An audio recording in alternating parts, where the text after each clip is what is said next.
SVG, thank you for joining us. We really appreciate you spending some time with us here. If you have a question, raise your hand. We'll go ahead and get a mic to you, and we're going to start with Jordan. Jordan Bianchi, The Athletic. You've been on other street courses before. How do you compare the build, the layout, the configuration of this one versus what you've raced elsewhere? Yeah, morning everyone. It's a bit like Gold Coast in some ways, like the 90-degree corners and stuff. Adelaide and some sections. But yeah, it's different in its own way. The hardest part here is the no runoff, like turn 1 and turn 5 going straight into a wall at the biggest braking zones is pretty daunting. So yeah, normally you have runoff in the tricky corners. So that's probably the hardest part about this place. I can't hear you. Hello?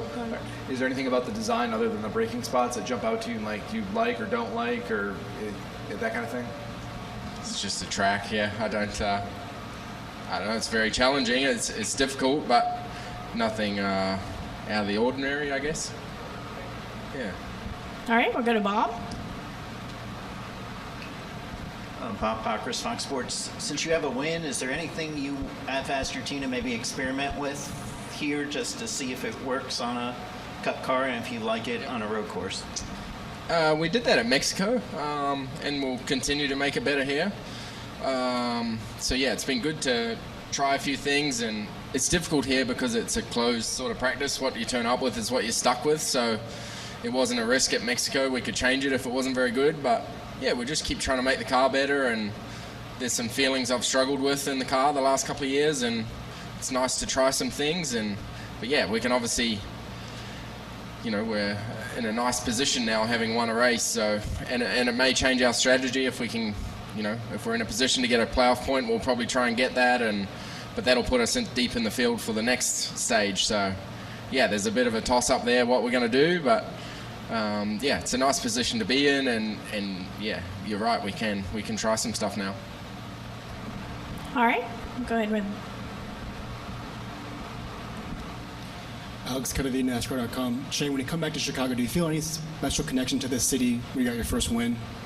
Yeah, I do. This place is pretty cool to me every time I come back. I hate cities, so I don't really like the place, but when you get here, it's pretty cool. I got great memories here. This place has changed my life, so I'm going to have special memories of this place forever. So, but yeah, not enough grass for me. All right. Ryan Kemna, the racing experts. 4 playoff spots remain in the final 8 races of the regular season. Even though you're currently locked in, how safe do you feel your spot in, and is a second win a must? I don't know. Someone brought that up the other day, but I don't try not to think about those things. We won a race, which is extremely hard to do here, and yeah, we just got to focus on our own thing, and it should work out. We'll be fine. All right, we'll go to Jay.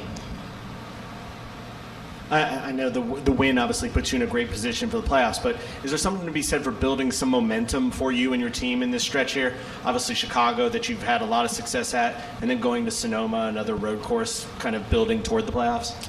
Yeah, and our oval stuff really was getting better and better. We had a bad week at Pocono, but again at Atlanta I felt like we made a huge step and a huge gain from earlier in the year at Atlanta. We were running up front even before half the field got taken out, but I was having some great times there and learning. I had learned so much since the start of the year. I felt really comfortable up front, so yeah, I think we're really still learning, getting better every week. It's been really fun road to be a part of this and enjoying it. And then, as I've said before, road courses are just a bonus for us. We know we're going to be good, and we can just focus on trying to get results there. Yep. Joey was up here just a minute ago, and he was talking about like how he still feels like the rest of the field is trying to catch up to someone like you, has so much road and street experience and skill. Yep. Do you feel like the rest of the field has made strides in the last couple of years in this race when it comes to this competition?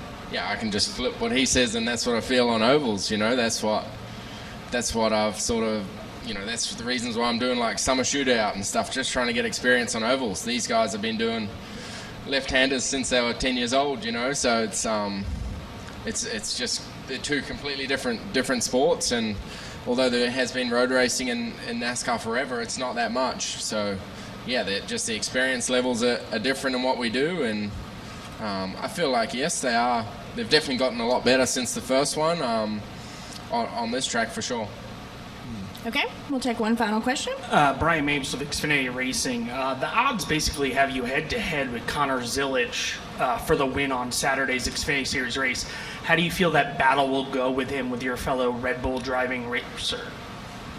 Yeah, I feel like the odd stuff's pretty cool to read. Like it means that people think nice things about me. That's cool. But yeah, Connor will be very good and very tough to beat here.